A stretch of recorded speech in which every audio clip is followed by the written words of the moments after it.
Estimado diácono Felipe, queridos, quarto domingo do tempo da Quaresma, é o chamado Domingo da Alegria, Domingo Letare. Letare, um verbo latino, imperativo, alegrai-vos, que as festas pascais estão próximas. E o grande motivo da nossa alegria, a partir desses textos bíblicos que nós ouvimos, é o fato de conhecermos que nós temos um Deus que é cheio de misericórdia, que nos acolhe, que é cheio de paciência, que sabe esperar por nós, não só sabe como de fato espera por cada um de nós. O nosso tempo tem muita paciência. Nós celebramos esse quarto domingo da Quaresma, nesse ano litúrgico, o fato de Deus vir ao nosso encontro, como também assim o fizera o antigo povo Israel, para que esse povo pudesse ser posse de Deus, pudesse habitar junto dele. Na semana passada, eu fazia uma memória de todo o trajeto que o povo de Israel fez. O povo de Israel, chamado desde lá em Abraão, depois Isaac, Jacó, os 12 filhos de Jacó, as tribos. Este povo foi constituído como um reino, como um povo escolhido, e pelas vicissitudes da vida, esse povo acabou no Egito se tornando escravo, se tornaram escravos no Egito. E Deus, ainda no sofrimento do povo, Deus não se mostra indiferente e ausente. Por meio de Moisés, Deus liberta o povo do Egito. Bem enxuto, passam pelo Mar Vermelho. Nós conhecemos este episódio do livro de Êxodo, capítulo 15. O povo passa. Depois da fuga do Egito, ali tinha um deserto a ser enfrentado antes de chegar na terra que Deus tinha prometido desde Abraão, a terra prometida. E o povo ficou nesse deserto 40 anos, fazia memória disso na semana passada.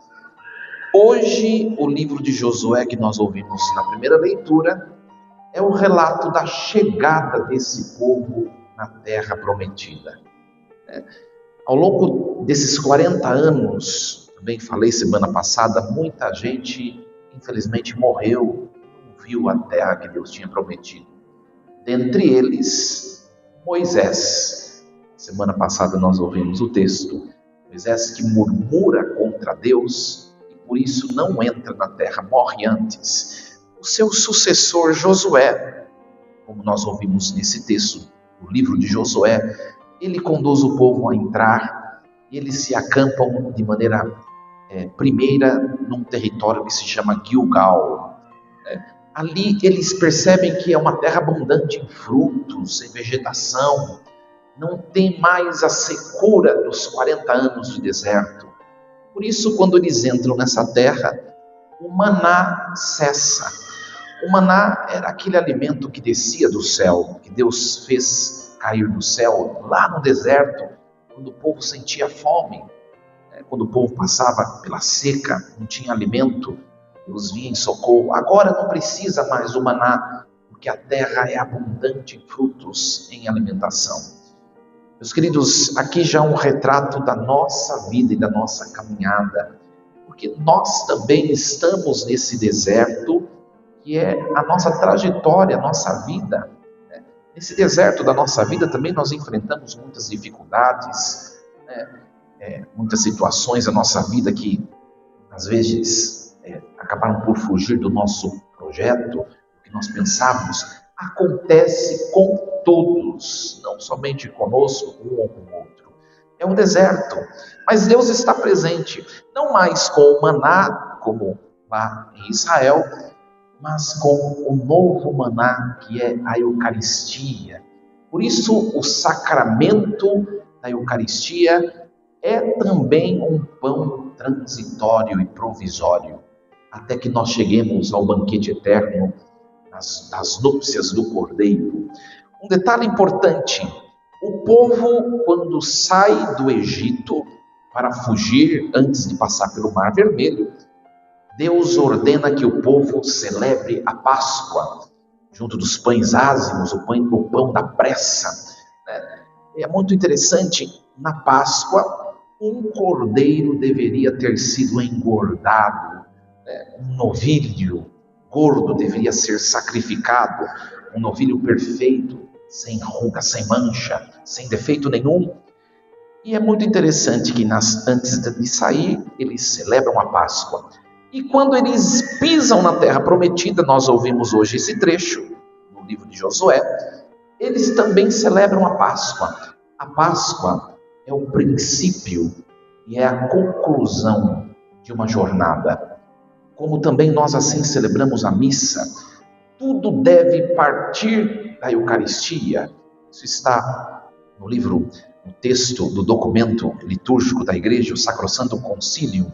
A Eucaristia é a partida, é a fonte e também é a chegada, é o ápice de toda a vida cristã. Nada se faz um verdadeiro católico sem antes conviver com Jesus, porque aqui está a mesa do pão da fortaleza. Nós precisamos encontrar esse altar, o nosso consolo, o nosso refúgio, aquilo que nos dá força para, ao longo da nossa semana, nós enfrentarmos as tantas dificuldades ou desafios que estão para surgir diante de nós. Então, meus queridos, o exemplo, o testemunho desse povo é para nós também um exemplo a seguir. Tudo com Jesus, começando com Ele e até chegarmos a Ele. Hoje nós ouvimos esse evangelho, esse ano litúrgico nós estamos acompanhando o evangelista Lucas, e hoje foi lida, proclamada a terceira parábola, chamada Parábolas da Misericórdia. São 3 parábolas nesse capítulo 15, quem gosta de ler a Bíblia, depois procura em casa. A primeira parábola é da ovelha que se perde, a ovelha perdida, e o pastor vai atrás dessa que está perdida. A segunda parábola é a parábola da moeda, que uma mulher se perde em casa e faz de tudo para encontrá-la. E a terceira é essa que nós ouvimos hoje, um evangelho longo hoje, é comumente conhecida como a parábola do filho pródigo. Mas esse título não é muito bem empregado, porque o protagonista, o centro de toda a história que foi narrada, não é o filho que se perde, mas é o pai que o acolhe. É o pai que está disposto a acolhê-lo sem fazer perguntas, sem apontá-lo, sem julgá-lo. Aqui, meus queridos, essas 3 parábolas, e nós ouvimos uma delas, a última, Jesus conta para os fariseus e os mestres da lei, aquelas pessoas que eram os chefes da religião judaica e que eram intolerantes, preconceituosos, faziam acepção de pessoas, achavam que Deus era propriedade da religião. E Jesus, sendo Deus, diz: não, Deus não é propriedade da religião. Deus é um Pai cheio de amor e misericórdia, que quer a salvação de todos os seres humanos. Olha, minha gente, não tem outra explicação o fato de ainda Jesus não ter voltado, senão pelo motivo dele estar esperando a conversão dos seres humanos. E a gente muitas vezes fala, ai, Deus devia acabar com tudo, Volta logo, Jesus. Olha, se acontecer isso, talvez os primeiros lesados seremos nós. Conhecemos a verdade, conhecemos os preceitos, a palavra de Deus, e muitas vezes não conseguimos colocar em prática. Começando pelo padre e o seu diácono. Às vezes nós intercedemos pelo inferno daqueles que nós julgamos injustos, indignos e coisas semelhantes. Mas se Deus nos pegar despreparados, como muitas vezes nós estamos, nós somos os primeiros a ir para o inferno. Começando pelo padre e pelo seu diácono. Ora, é para a gente refletir um pouquinho isso, né?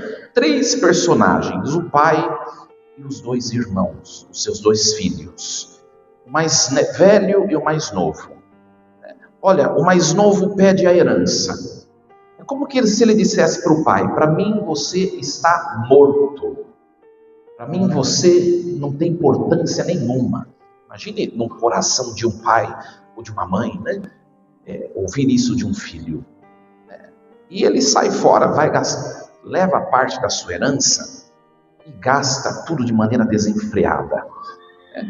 Só que uma vida desregrada, desordenada, longe dos braços do pai, a tendência é o fracasso, como aconteceu.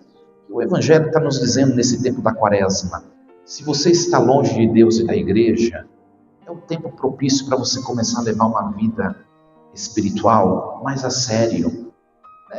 Leva a vida em Deus um pouco mais a sério, porque não dá certo quando nós estamos longe de Deus. E ele vai para um lugar fora da região. Aqui é um apontamento que Lucas faz sobre a terra prometida. Ele saiu da terra prometida. Qual é o fato que nos mostra isso? Porque onde ele foi tinha porcos. Na região onde os judeus habitavam, era proibido a criação de porcos. Os porcos, para a tradição judaica, eram animais ascorosos, animais repugnantes que tinham de ficar longe, não comem até hoje carne de porco. A prova de que ele saiu dos cuidados do pai, foi levar a sua vida e caiu em si, percebeu que estava falido, que estava arruinado. Por isso ele se decide voltar. E é muito interessante que o que motiva ele a voltar não é porque ele ama o pai, mas porque ele quer uma vida novamente digna. Ele quer viver bem. Ele vai ao pai e mesmo nesta intenção tão pequena e baixa do seu retorno, o pai o acolhe. Ele ensaia o que ele vai dizer. O que eu vou falar? Pai, eu pequei contra Deus e contra ti, me trate como um dos seus empregados. Eu vou trabalhar, não sei o que. Ele ensaia o que ele vai dizer, e quando ele chega diante do pai, o pai não deixa nem ele falar, simplesmente o abraça, simplesmente manda trazer uma túnica, coloca um anel no seu dedo e sandália nos pés. A túnica é o retrato da dignidade batismal.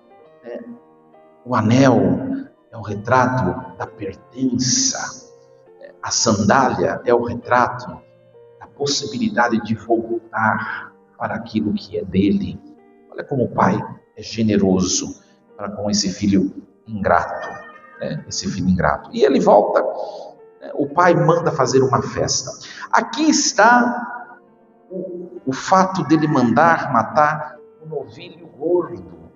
Lembra lá na primeira leitura, o novilho era morto, sacrificado, quando da festa, da solenidade da Páscoa.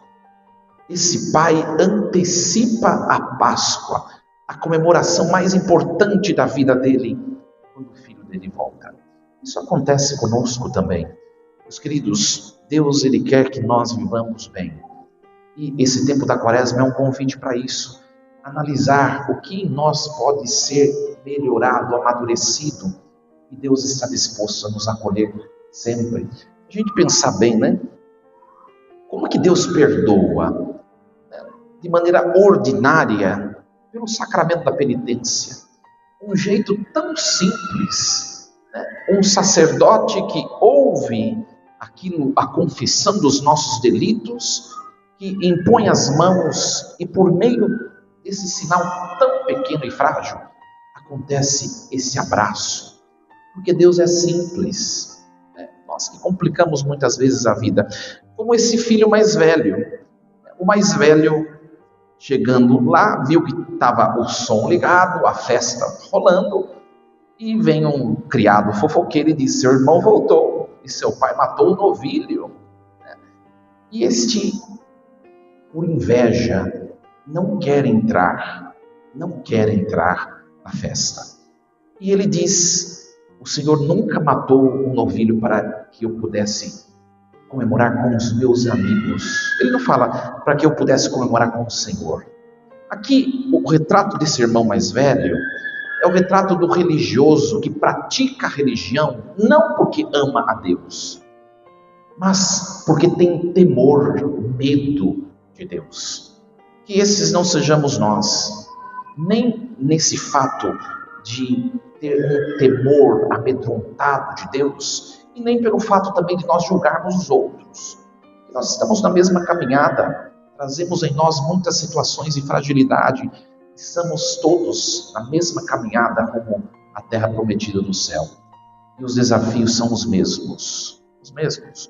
Meus queridos, hoje na segunda leitura nós ouvimos Paulo dizer à comunidade de Corinto: nós somos embaixadores de Cristo.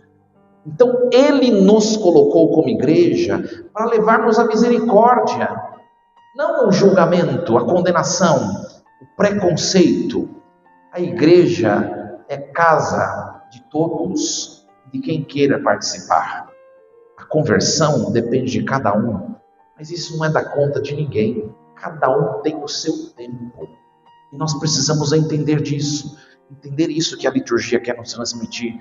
Se alguém está em Cristo, automaticamente, diz Paulo, se torna uma criatura nova.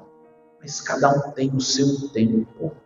Seu tempo. Esse filho precisava ir embora e quebrar a cara para poder perceber que não tem felicidade sem o pai. E tem gente que é assim. Às vezes pode ser que sejamos nós, né? Quanta gente precisa chegar ao fundo do chiqueiro, no convívio dos porcos, ou seja, né, chegar no fundo do poço para poder perceber que sem Deus não dá. Talvez outros não, mas ainda assim, ninguém é mais digno ou melhor do que ninguém. Que Deus nos ajude a compreender isso e que nós sejamos como o Pai misericordioso, acolhendo a todos com os braços abertos, sem fazermos distinção de ninguém. Que Ele nos ajude a compreender esse mistério. Assim seja. Amém.